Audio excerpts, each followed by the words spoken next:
Welcome everyone to this pretty exciting tutorial, not really a tutorial, more of a lesson. Today we're going to be going over what I think is more of the heart and soul of, electrophysiology and neuroscience, and that's the action potential. So previously we've talked about the membrane potential and how it's just a measure of the difference in electric potential over any point in time from the intracellular to extracellular region. So now the action potential is a specific type of membrane potential, just like how the resting potential is a type of membrane potential. But in this case, the action potential is specifically the potential or the membrane potential across the membrane when a cell is sending a signal. So this is mainly done through a lot of passive membrane properties and especially leakage channels, which allow ions to passively travel in and out of the cell to keep equilibrium. So these are constantly permeable and are steady. So like in the previous lessons, we had talked about the sodium and potassium pump. That's an example of channels that are able to propagate or keep the membrane potential in equilibrium. But there's also another type of channel, and this is called the voltage-gated channel. And we're going to just briefly mention this right now. The voltage-gated channels. For my ease, I'm just going to make it voltage channel. Because, why not? So now these voltage channels just means that to activate the protein channel, you need a certain amount of voltage. To activate the input voltage is required.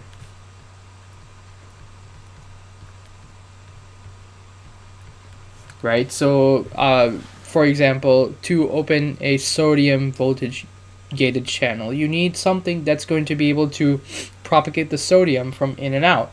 So you would need to use something that is equal to the Nernst potential of the sodium ion. Same thing will apply if we're talking about chlorine ions or potassium ions. You need to have a certain threshold voltage to open up that voltage channel. Talking about threshold, we should also talk about how we as scientists can kind of measure action potential or kind of stimulate one by ourselves.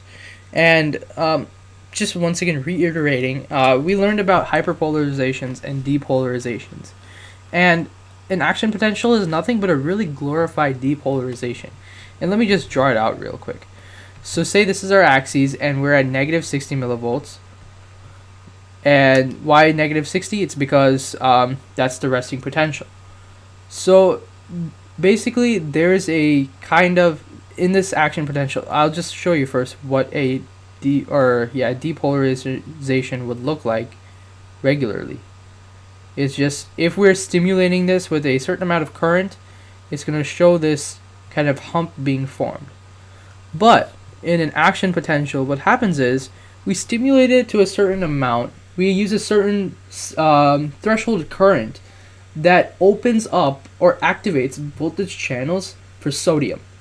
And because of that, there is a rush of ions across the membrane. And this causes a rapid depolarization and a really, a depolarization of a high magnitude. So this is what really happens. It goes like this and it shoots up. And it comes back. And then it shoots up again. And it comes back. And this is given that we have stimulated two currents that are of the threshold. But generally, this is what you'll see the action potential looking like on a graph. This is the action potential.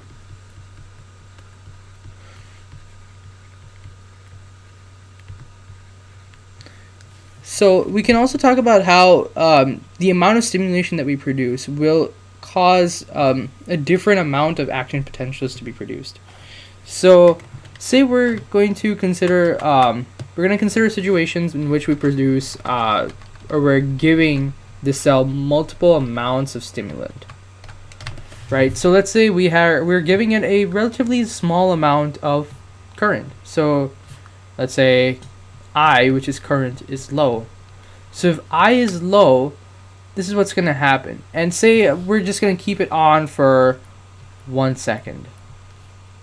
right? Let's call this, or this axis is time. This is our voltage in millivolts. So if I were to keep a certain small low stimulant current on, this is what it's going to look like. We're going to have an action potential because we're assuming that this is definitely above the threshold current. We're going to have an action potential, but in this entire interval, we're only going to have one. So one action potential. Now let's switch over to a possibly different situation. Let's say that now, just going to draw the same graph again. We have negative 60 millivolts here, and we're measuring time. Let's say now we have a medium level of current produced. So I is medium for 1 second. So in this case, we have more current, more flow of charge that's being produced to the cell, and there's a much rapider, if that's a word, there's a more rapid depolarization that occurs, and because of that, there's an ability of the action potential to be propagated multiple times over this interval. So it will start out the same, but we'll get 3.5 or so. We'll get about 3 action potentials that have arisen in the span of 1 second when we have a medium amount of current. And I actually made a mistake there. I said 3.5. I think it's time to go back and revisit this thing that Hartline had said. Action potentials could either happen or could not happen. So there's no 3.5. It's either 3 or it's either 4. So in this case, it was my bad on the drawing. Let's just say that full 3 have occurred. So 3 action potentials have occurred.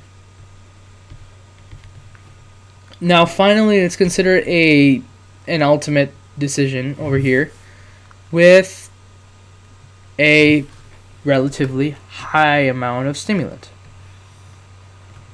I'm setting it up as I had done before. Negative 60, this is voltage.